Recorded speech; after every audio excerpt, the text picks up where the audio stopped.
rassemblés pour l'adorer avec nos instruments, avec nos voix. Nous sommes tous assemblés pour l'adorer avec nos instruments. Joyeux de ce que Dieu nous a sauvés, faisons monter nos chants. Chantons, car Dieu est là. Poussons des cris de joie. Laissons-lui un trône de reconnaissance, un palais de louange. Chantons le roi des rois, son amour durera. Et quand on le loue, sa gloire descend sur nous dans son temple ici-bas.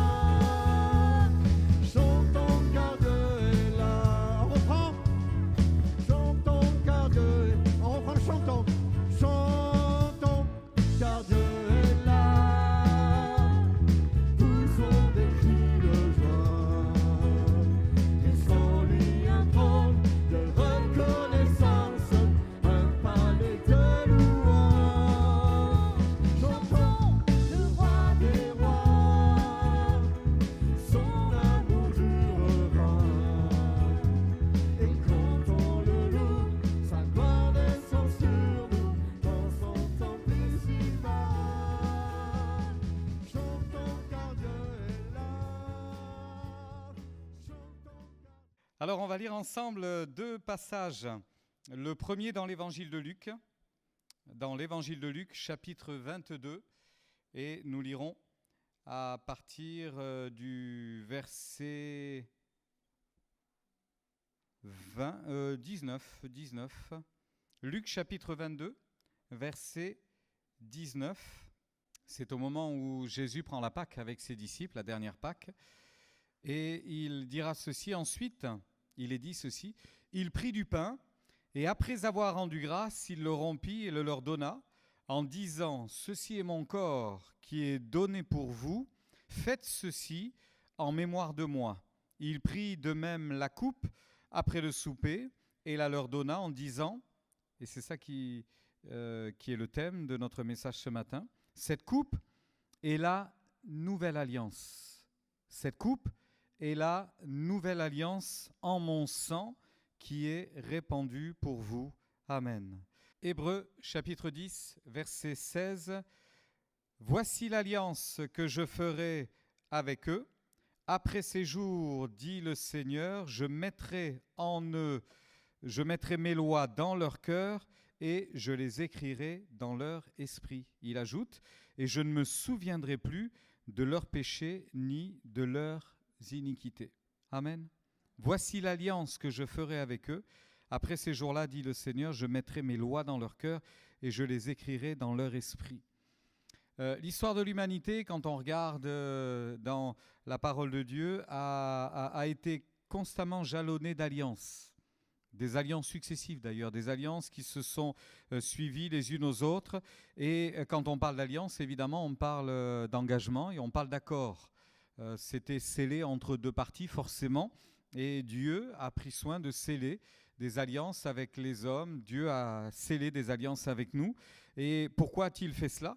Tout simplement pour créer du lien, mais que derrière ces alliances, il y ait évidemment quelque chose de fort et de puissant pour chacun d'entre nous, et que nous puissions découvrir quelle est la fidélité de Dieu, sa bonté, sa grandeur, sa majesté. Je m'aperçois qu'il y a du pouvoir dans des alliances. Certaines nations ont fait des alliances militaires. Ça donne du pouvoir, ça donne de la sécurité, de la tranquillité. D'autres, évidemment, ont traité des alliances et malheureusement, ces alliances ont été rompues. Donc on voit bien qu'une alliance, ça peut avoir un certain pouvoir, mais c'est limité aussi parce que c'est au bon vouloir de ceux qui ont signé les documents. Et une alliance, ça peut être brisé, une alliance, ça peut être écorné par différents événements. Et l'histoire, même actuelle et moderne, nous parle de cela d'ailleurs.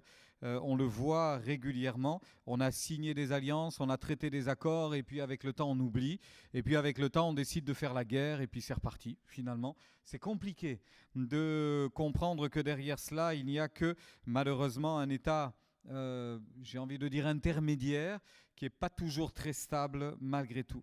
En fait, on s'aperçoit qu'en général, une alliance peut permettre de partir d'un endroit pour aller plus loin, pour aller dans un peu plus loin, vers un autre endroit.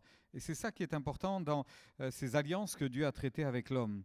Dès le début de la création, d'ailleurs on le voit cela, dès le début de la création, Dieu a traité des alliances. Il en a traité quelques-unes de ces alliances. Et notamment, vous en trouverez, et on va les lire d'ailleurs, c'est quelques références. Il y a deux expressions qui rappellent quand même la même chose. Alliance perpétuelle et alliance éternelle. C'est la même chose. On regarde dans le livre de la Genèse, par exemple, au chapitre 9, c'est une alliance qui a été traitée avec Noé. D'ailleurs, derrière cette alliance, il y a un signe dans le ciel. C'est quoi ? C'est l'arc-en-ciel. Genèse chapitre 9, verset 16. L'arc-en-ciel sera dans le ciel, dans la nue. Je le regarderai pour me souvenir de l'alliance perpétuelle entre Dieu et tous les êtres humains de toute chair qui est sur la terre. Et Dieu dit à Noé, tel est le signe de l'alliance que j'établis entre moi et toute chair qui est sur la terre. Une autre alliance qui a été déclarée comme perpétuelle est l'alliance qui a été faite avec Abraham, chapitre 17, et à partir du verset 3, Abraham tomba sur sa face et Dieu lui parla en disant « Voici mon alliance que je fais avec toi. Tu deviendras le père d'une multitude de nations. On ne t'appellera plus Abraham, mais ton nom sera Abraham, car je te rends père d'une multitude de nations. Je te rendrai fécond à l'infini, je ferai de toi des nations, et des rois sortiront de toi. J'établirai mon alliance entre moi et toi, tes descendants après toi, selon leur génération. Ce sera une alliance perpétuelle. » Avec Moïse, on utilise la même expression. Exode chapitre 31. Exode chapitre 31 et verset 16. Les enfants d'Israël observeront le sabbat en le célébrant, eux et leurs descendants, comme une alliance perpétuelle. Ce sera entre moi et les enfants d'Israël un signe qui devra durer à perpétuité. Et puis, je vous ai dit également qu'on parlait d'alliance éternelle. David, notamment, l'a reconnu. Le roi David a reconnu que Dieu avait fait une alliance avec lui.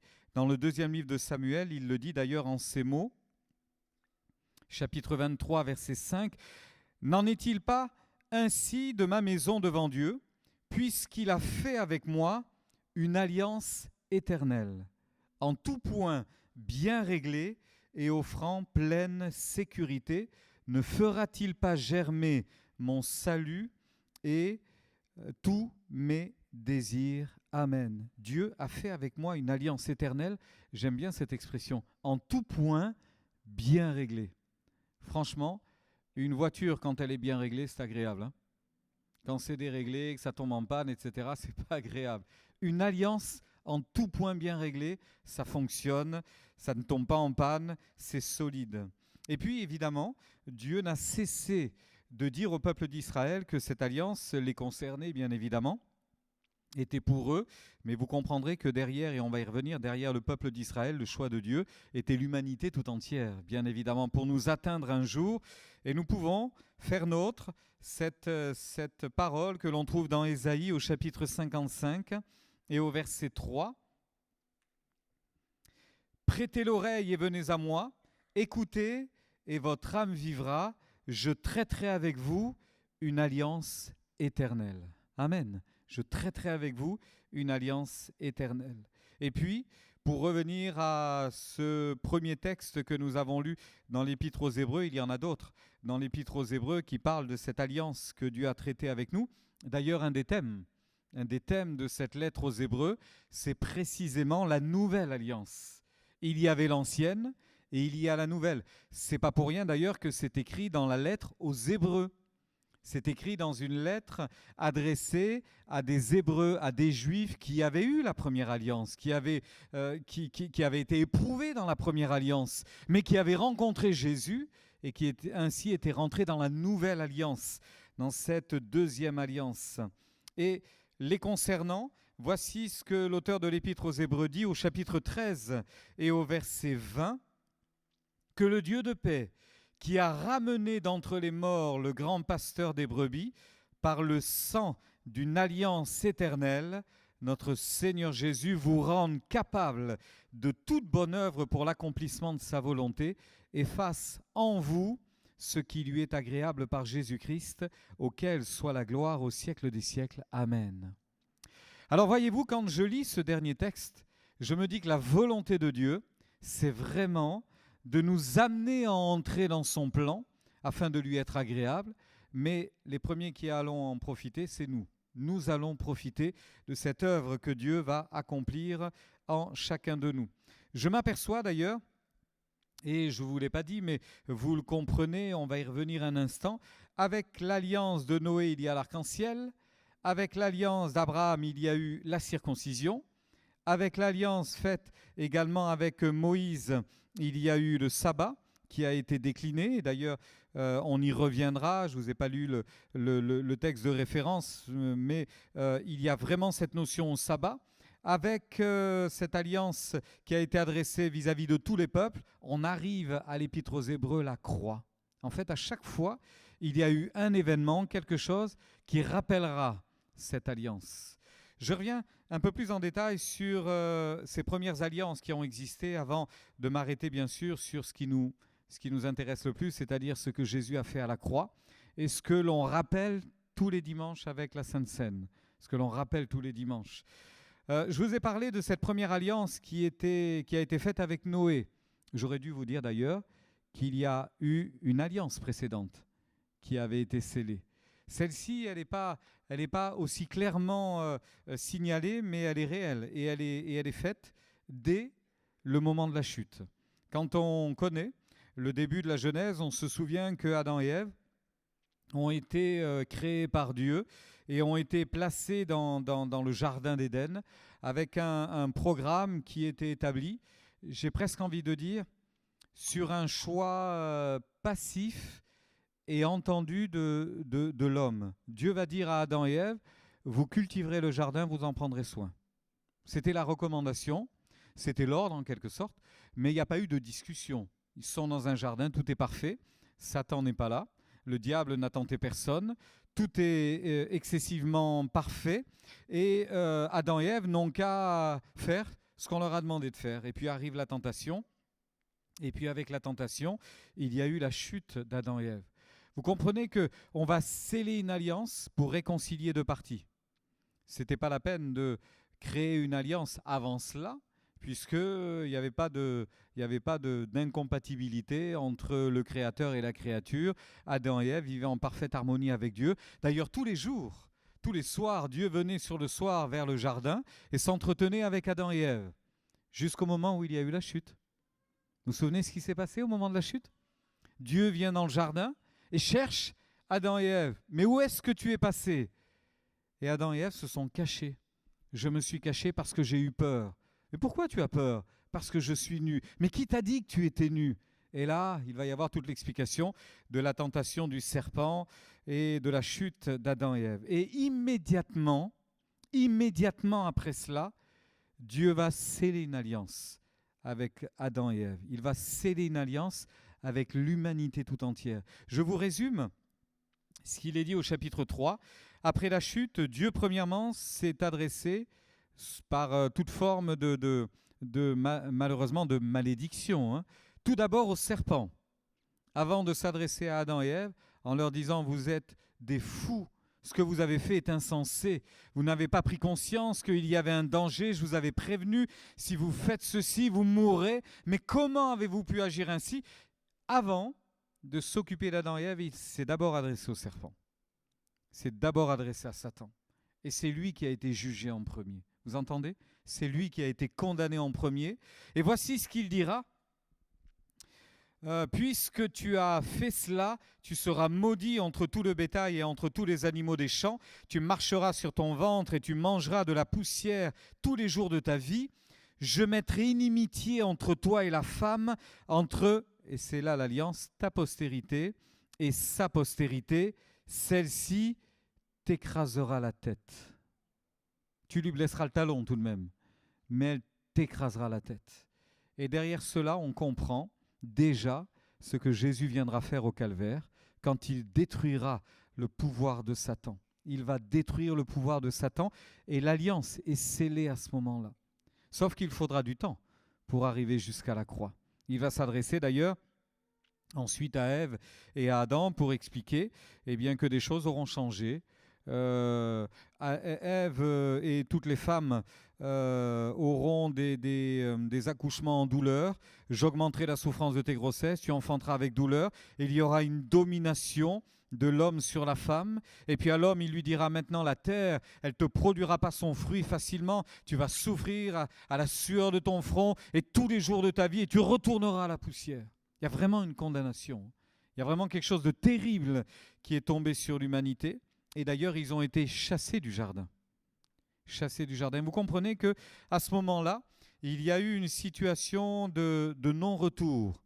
Terrible choix aux terribles conséquences. Terrible choix avec des conséquences qui sont irréversibles, humainement parlant. Et à cause de la chute, il y a eu un chemin d'errance et qui dure encore puisque la terre n'est pas en repos. Loin s'en faut, et il y a des heurts, et il y a des troubles, et il y a tellement de peines jour après jour. Mais quand bien même l'homme, tout de suite après, aurait voulu revenir dans le jardin, la route était barrée. Des chérubins empêchaient l'entrée du jardin, c'est terminé. Maintenant, c'est une marche en avant. On ne retournera pas en arrière, tu as fait un mauvais choix, tant pis. Maintenant, il faut assumer, et on va vers l'avant. Et c'est après, à force d'alliance, que Dieu va amener le peuple et l'humanité tout entière à comprendre son amour infini. La deuxième de ces alliances qui a été faite, la première donc avec Adam, la deuxième c'est avec Noé. Et je l'ai lu avec vous, il est question du fameux arc-en-ciel. Pourquoi il a fallu cela ? Eh bien tout simplement parce qu'au chapitre 6 de la Genèse, on voit une humanité complètement détraquée. Complètement détraqués, les gens sont devenus fous, ils ne pensent, vous imaginez, ne penser qu'à ça. La Bible dit que les gens, Dieu a vu la méchanceté des hommes qui était grande sur la terre et que toutes les pensées de leur cœur se portaient chaque jour uniquement vers le mal. Vous vous rendez compte ? Ne pensez qu'au mal, ne pensez qu'à ça. Quand bien même il y avait quelques rayons de soleil et puis à un moment donné, quelqu'un faisait une belle action ici et là, n'empêche que naturellement, c'était plutôt vers le mal et vraiment vers le mal. Mais c'est tragique quand même que ça ne fasse que dans cette direction-là. Alors évidemment, avec une humanité qui est à ce point détraquée, il faut repartir sur d'autres bases. Et Dieu va dire, je vais détruire l'humanité tout entière. Et puis Noé va trouver grâce aux yeux de l'Éternel. D'ailleurs, avant sa naissance, même ses parents et son père dira en voyant cet enfant naître, « Celui-ci nous consolera de nos peines ». Il y a une vision prophétique sur Noé. Et quelque temps plus tard, Noé trouve grâce aux yeux de l'Éternel et Dieu va lui demander de construire l'arche. Il va construire l'arche et quelques personnes, très peu, pourraient dire quelques spécimens de l'humanité vont sortir du déluge. C'est Noé et sa famille, ils vont sortir du déluge. Et Dieu dira, à partir de ce moment-là, c'est fini, je ne détruirai plus l'humanité tout entière. N'empêche que, ayant voulu repartir sur de bonnes bases, sur d'autres bases évidemment, on s'est rendu compte que ça n'a pas rendu l'homme parfait. Malgré tout, Dieu va donner des règles à Noé, une forme d'alliance. Et il va lui dire, dès le début du chapitre 9, « Soyez féconds, multipliez, remplissez la terre ». C'était déjà dit auparavant, mais là, c'est confirmé. et vous serez un sujet de crainte et d'effroi pour les animaux, vous comporterez de telle et telle manière, et puis une restriction, vous ne mangerez pas d'animaux qui possèdent donc une âme en eux. Je redemanderai le sang de vos âmes, je le redemanderai à tout animal, je le redemanderai l'âme de l'homme à l'homme qui est son frère. Donc, quelques règles. Fini de vous entretuer les uns les autres. Aimez-vous, agissez autrement. Quelques règles, quelques principes fondés sur, simplement, j'ai envie de dire, la nature humaine. Mais ils sont loin d'être parfaits. Ce n'est pas parce que l'humanité a été quasi rasée et qu'il n'en est sorti que quelques-uns et que ces gens ont tout à construire. Eh bien, on va se rendre compte que ce n'est pas l'environnement qui les rend mauvais, mais c'est que le mauvais était déjà en eux et était toujours en eux. À peine sont-ils sortis de l'arche que Noé va commencer à cultiver la terre et il va planter de la vigne. C'est un bon choix, peut-être un costière de Nîmes, quelque chose comme ça. Il a planté de la vigne. Il but du vin et la première chose qu'il a à nouveau expérimenté, c'est qu'il s'est enivré.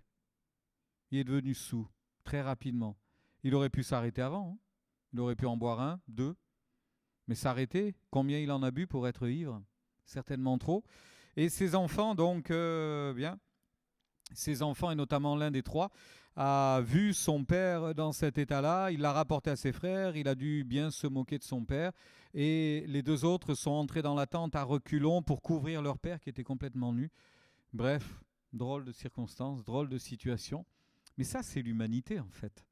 Vous pouvez signer en bas d'une feuille « Je m'engage à être bien, je m'engage à bien me comporter, je m'engage à ne pas commettre d'erreurs, je m'engage à ne pas mentir, je m'engage à être honnête, je m'engage, je m'engage, je m'engage ». Ça n'engage que vous. Et celui qui y croit surtout. Parce que tôt ou tard, il va y avoir un écart. Parce que le cœur de l'homme est mauvais. Qu'on le veuille ou qu'on ne le veuille pas, le cœur de l'homme est mauvais. Vous pouvez tourner les choses d'une manière ou d'une autre, ça ne fonctionnera jamais. Alors Dieu va aller plus loin avec l'humanité. Et Dieu va faire du peuple d'Israël, j'ai envie de dire, le choix, son choix, en choisissant un homme, Abraham, qui deviendra une nation et qui éclairera l'humanité tout entière. Il veut montrer aux hommes l'intérêt d'avoir une relation avec Dieu. Et c'est ainsi que l'alliance va être faite avec Abraham. Et on pourrait parler des accords d'Abraham. D'ailleurs, en relisant ce texte biblique, je me suis souvenu qu'il y a quelques années en arrière, il y a eu les fameux accords d'Abraham. C'est tout récent, où le peuple d'Israël a fait une alliance avec les Émirats arabes unis, me semble-t-il, et peut-être le Bahreïn ou un autre. Non, pas l'Égypte, non. Il y a eu d'autres accords qui avaient été faits dans les années 90, vous vous en souviendrez. Mais à chaque fois, on a fait des accords, on a voulu sceller des alliances, mais ça ne fonctionne pas. Parce que regardez dans quel état est le Moyen-Orient aujourd'hui, à feu et à sang. Et on signe des accords, et puis par derrière, il y a la géopolitique et les choses vont changer. Tout simplement parce que ça ne fonctionnera pas. Mais quand même, le projet de Dieu était bon. Quand je lis dans la Genèse plusieurs passages avec Abraham, il est parlé d'alliance plusieurs fois. Chapitre 12, l'Éternel dit à Abraham, va-t'en de ton pays, de ta patrie, de ta maison, de la maison de ton père, dans le pays que je te montrerai, je ferai de toi une grande nation. C'est une promesse. Un peu plus loin, au chapitre 13, il réitère cela. Lève les yeux et regarde vers le nord, vers le midi, vers l'orient et l'occident. Tout le pays que tu vois, je te le donnerai à toi et à ta postérité pour toujours. Chapitre 15, on recommence. Abraham, ne crains point, je suis ton bouclier, et ta récompense sera très grande. Et chapitre 17, là enfin, verset 3, on concrétise cela, on formalise cela. Abraham tomba sur sa face et Dieu lui parla en disant, voici mon alliance que je fais avec toi, tu deviendras père d'une multitude de nations. Et il lui explique tout ceci, alliance perpétuelle. Et voici le signe de cette alliance, la circoncision. C'est là que ça va être initié. Et finalement, à chaque fois qu'un enfant est né, qu'un garçon est né, et qu'on l'a circoncis, qu'on l'a amené pour être présenté à Dieu, on s'est souvenu de cette alliance que Dieu avait faite avec son peuple. Alors évidemment, cette première alliance, Elle est importante parce que c'est Dieu qui en était le garant. C'était une alliance inconditionnelle d'ailleurs. Ça ne dépendait pas d'Israël, ça dépendait juste de Dieu. Et Dieu a dit, je te donne une terre, je fais de toi un nom. D'ailleurs, jamais ce nom sera détruit. Regardez l'histoire de l'humanité tout entière. Et combien de civilisations ont apparu et ont disparu? Combien de peuples sont venus et ne sont plus? Israël est toujours là. Le nom demeure. Même si il a été franchement malmené et bien plus d'une fois, il est toujours là quand même. Il y avait une dimension spirituelle dans le plan de Dieu. Regarde les étoiles dans le ciel, regarde le sable sur le bord de la mer. Ta postérité sera plus nombreuse. Ça signifie des millions, des dizaines de millions, des milliards. Il y avait quelque chose qui dépassait le peuple d'Israël, qui s'adressait à l'humanité tout entière. Évidemment. D'ailleurs, l'apôtre Paul a bien compris cela quand il dit qu'Abraham est devenu le père de tous les croyants, le père de tous ceux qui croient. Il est comme nous, il est pour nous comme un modèle, bien évidemment. Alors, il y avait de la prospérité également pour le peuple d'Israël qui était annoncé. Et puis quelque chose d'assez remarquable, c'est que Dieu dira à Abraham, je bénirai ceux qui te maudiront. Ceux qui te béniront, pardon. Et je maudirai ceux qui te maudiront. Je bénirai ceux qui te béniront et je maudirai ceux qui te maudiront. Donc il y a une portée qui va au-delà du peuple d'Israël. C'est assez remarquable cela aussi. Alors on est rentré dans une nouvelle, je pense, dans une nouvelle dimension, vraiment dans une nouvelle réalité à ce moment-là. Et puis il y a eu la fameuse alliance avec Moïse. Et l'alliance avec Moïse, eh bien on la retrouve un peu plus loin avec notamment les 10 commandements. Vous connaissez les 10 commandements ? À peu près, hein. Si on devait tous les égrener, peut-être qu'on en raterait un ou deux quand même. Pourtant, il n'y en a que 10. Hein. Mais derrière ces 10 commandements, on a réécrit, si vous voulez, un règlement intérieur. Donc, il faut compter plutôt 613 commandements qui déclinent de ces 10 commandements. Ça en fait pas mal quand même. Hein. Mais pourquoi Dieu a donné les commandements? Tout simplement pour dire au peuple d'Israël, vous n'y arriverez jamais. Vous voulez me plaire? Vous voulez m'être agréable? Vous voulez faire et reconnaître que vous avez réussi, vous êtes parfait maintenant? Eh bien, allez-y. Voilà la liste. Il n'y en a pas un qui est capable de faire ça. C'est pour ça que régulièrement, ils vont vers Dieu pour dire « Seigneur, pardon, pardon ». Le jour du grand pardon. On a besoin que Dieu pardonne. On a besoin qu'il exerce sa miséricorde et son pardon régulièrement. Alors, avec les 10 commandements, on a organisé la vie religieuse. Ça aussi, c'était fait à partir d'une alliance. À chaque fois, on avance. À chaque fois, on évolue. Mais dès le départ, avec Adam, Dieu dit « La postérité de la femme écrasera la tête du serpent. La victoire appartient à l'Éternel, malgré tout. » Et puis, eh bien, le peuple d'Israël a manifesté régulièrement son état de cœur, chute récurrente, régulièrement. On a mis en lumière, évidemment, un cœur qui était pécheur, quoi qu'on dise, quoi qu'on fasse. Et aujourd'hui encore, ça n'a pas changé, bien évidemment. La conclusion de tout ça, c'est que s'il n'y avait pas eu vraiment quelque chose d'autre, qui ne soit pas basé sur les hommes, s'il n'y avait pas une nouvelle forme d'alliance, eh bien on ne serait pas là ce matin. Personne ne serait là ce matin pour dire merci à Dieu pour le pardon de ses péchés. C'est impossible. On n'y serait jamais arrivé. Voilà pourquoi arrive la nouvelle alliance. Et c'est là où je m'arrête quelques instants avec vous parce que je trouve que à chaque fois qu'on prend le pain et le vin, et on en a parlé vendredi soir, réalisez quand même ce que vous êtes en train de faire quand vous prenez le pain et le vin. Oh, je vous rassure, c'est que du pain et c'est que même du jus de raisin. Vin, jus de raisin, c'est pareil. Bon, sauf pour les puristes qui aiment le vin. Mais sinon, c'est pareil. Hein. Voilà, c'est le fruit de la vigne. Pain ou vin, ça reste que des symboles. Vous allez avoir un morceau de pain. Ça vous plaît pas. Vous préférez la baguette, le pain de mie. Ça n'a pas trop d'intérêt, ça. Ce qui est intéressant, c'est ce que ça représente. Et quand Jésus célèbre cette dernière Pâque, je faisais remarquer à tous ceux qui étaient avec moi vendredi, ça a dû être un moment particulier quand même. Parce que Jésus sait que dans quelques heures, il est arrêté, il va être jugé par audit de procès et il va être crucifié. Lui sait ce que ça va représenter la crucifixion. Il sait également qu'avant d'être crucifié, on va lui donner quelques gifles, quelques coups de poing, on va lui cracher au visage, on va lui arracher la barbe, on va le fouetter avec ses fouets remplis de clous aux extrémités. Donc, on va arracher une partie de la chair de son dos. Lui, il sait tout ça. Aucun de ceux qui sont à table avec lui ne comprennent. N'imagine ce qui va arriver. Vous ne pouvez pas imaginer que la mort va arriver dans quelques minutes, dans quelques heures, sous forme de torture. C'est littéralement de la torture. On ne peut pas l'imaginer. Mais Jésus le sait. Alors vous pensez bien qu'à la fin du repas de Pâques, quand il décide d'instituer la scène, et qu'il va prendre à nouveau une coupe, et avant cela le pain, et qu'il va rompre le pain en disant « Ceci est mon corps qui est brisé pour vous ». Lui à l'image de la croix devant ses yeux, ce que les autres ne voient pas. Je pense que l'atmosphère devait être particulière. L'atmosphère était spéciale, sans aucun doute. Plus tard d'ailleurs, on a quitté ce lieu et après avoir chanté des cantiques, on s'est rendu dans le jardin de Gethsémanée, c'est la dernière ligne droite. Tout de même, qu'est-ce que Jésus a offert à ses disciples? D'entrer dans une nouvelle alliance dès maintenant. N'attendez pas de vous enfuir du jardin, d'être terrorisé par l'agonie de la croix. N'attendez pas d'être envahi de peur, mais saisissez la nouvelle alliance maintenant. Je meurs aujourd'hui, mais je ressuscite dans 3 jours, et je suis votre avocat auprès du Père. Et Satan, je lui écrase la tête. C'était ça qu'il devait retenir, garder à l'esprit.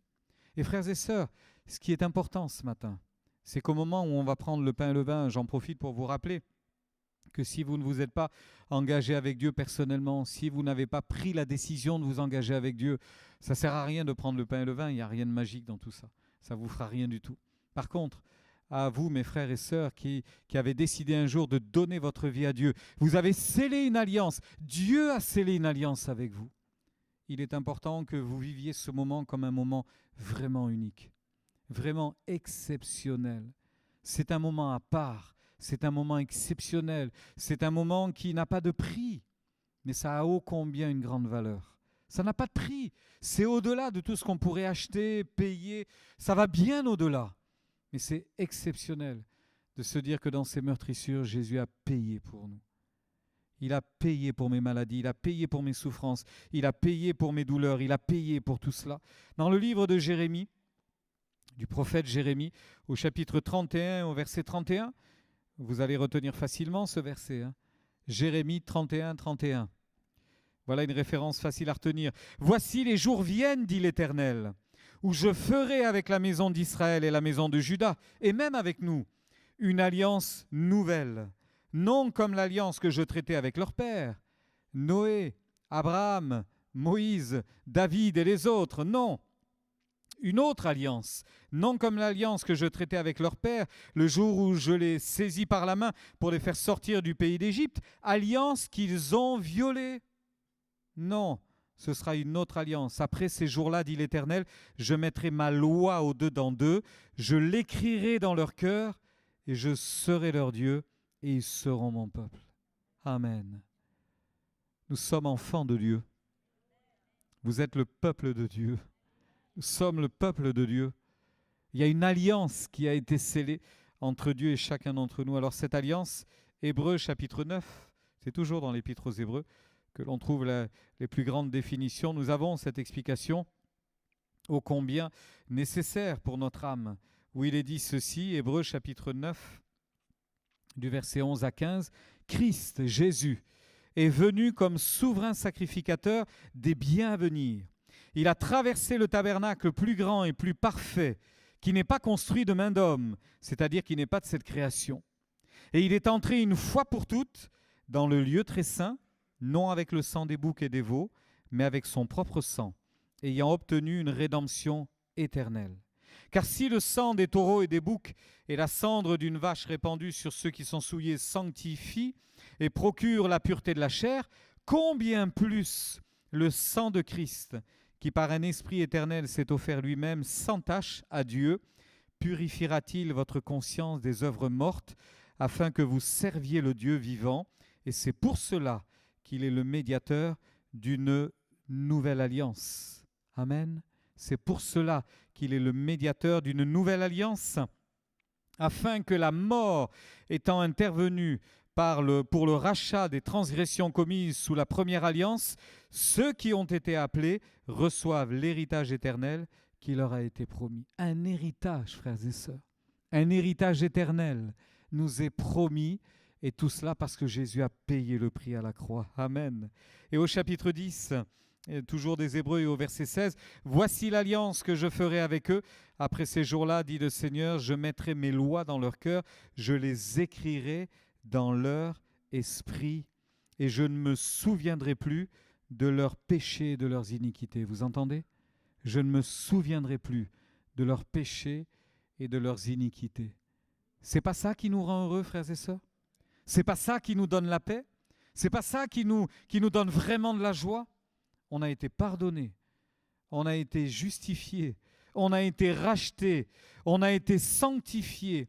Tout cela par l'œuvre exceptionnelle de Dieu, mais c'est fou quand on y pense. C'est tellement beau, c'est tellement extraordinaire. Alors je ne saurais que trop vous encourager ce matin à vivre votre vie nouvelle en Jésus. Vivez-la, cette vie nouvelle. D'ailleurs, l'Église est aux côtés du peuple d'Israël dans cette alliance. Dans l'épître de Paul aux Romains, et il est fait mention de l'Église. D'ailleurs, c'est très mal traduit dans nos versions secondes, dans beaucoup de versions. Ça n'a pas été vraiment bien traduit, ce texte, mais il est dit ceci, chapitre 11, verset 16. « Or, si les prémices sont saintes, la masse l'est aussi, et si la racine est sainte, les branches le sont aussi. Mais si quelques-unes des branches ont été retranchées, et si toi qui étais un olivier sauvage, tu as été hanté à leur place et rendu participant de la racine et de la graisse de l'olivier, ne te glorifie pas aux dépens de ces branches. » Pendant très très longtemps, il a été enseigné que l'Église a remplacé Israël dans le plan de Dieu. Et c'est pour ça qu'il a été traduit « Vous avez été greffés à leur place ». Mais le mot est très impropre. En fait, on devrait traduire « Vous avez été greffés à côté d'eux ». Eux, ils y sont toujours. Vous avez été greffés à côté d'eux. Vous avez été greffés sur eux, mais certainement pas à la place. De toute façon, le plan de Dieu se poursuit pour Israël. Et jamais on remplacera ça dans le plan de Dieu. Jamais, jamais. Par contre, grâce à Israël, on est entré dans le plan de Dieu. L'Église tout entière est entrée dans le plan de Dieu. Et ce qui est formidable aujourd'hui, c'est précisément que l'on peut servir Dieu avec son cœur. Pas avec sa tête simplement. Pas avec ses bras, en essayant de faire le maximum. On sert Dieu avec notre cœur. Dieu a décidé d'écrire ses lois sur vos cœurs. Il les a gravées sur vos cœurs. Vous comprenez ce que ça signifie? On ne sert pas Dieu parce qu'on est obligé de le faire. On n'aime pas Dieu parce qu'il faut le faire. Mais on le fait parce qu'on a envie de le faire. Parce que c'est avec le cœur qu'on le fait. Et tout ceci nous permet d'entretenir une communion facile, je pense, facile avec Dieu et véritablement journalière. Alors, ceci peut nous aider à réaliser ce matin encore quelle est notre place dans le plan de Dieu, quelle est votre place dans le plan de Dieu et quel est le plan de Dieu pour votre vie. En prenant le pain et le vin dans quelques moments, après avoir chanté et loué Dieu, alors que nous serons en train de chanter et louer Dieu, j'aimerais de tout mon cœur que vous réalisiez que depuis le jour où vous avez crié à Dieu, vous êtes encouragé et porté par lui. Il vous tient dans sa main, il vous fortifie, il vous encourage, il est là pour vous apaiser, mais en vous rappelant qu'il a transformé votre vie tout entière. Il nous a sauvés pour l'éternité. Amen. Il a pardonné nos péchés. Il ne s'en souvient plus. Il a effacé la dette parce qu'il a écrasé la tête du serpent. C'était prévu dès le départ. Hein. Ça s'est accompli des siècles plus tard et des siècles encore plus tard. On est là pour le confesser ce matin. Jésus a tout payé. Il a tout accompli et nous sommes libres en Jésus.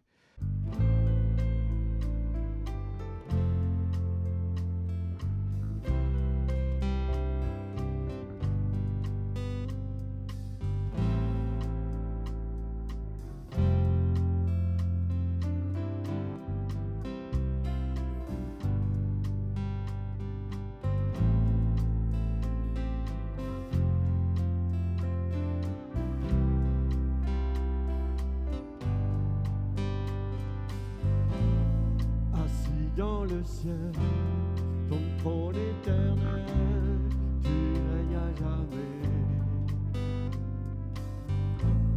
Vêtu de splendeur, entouré d'honneur et de majesté,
J'entre par le sang de l'agneau.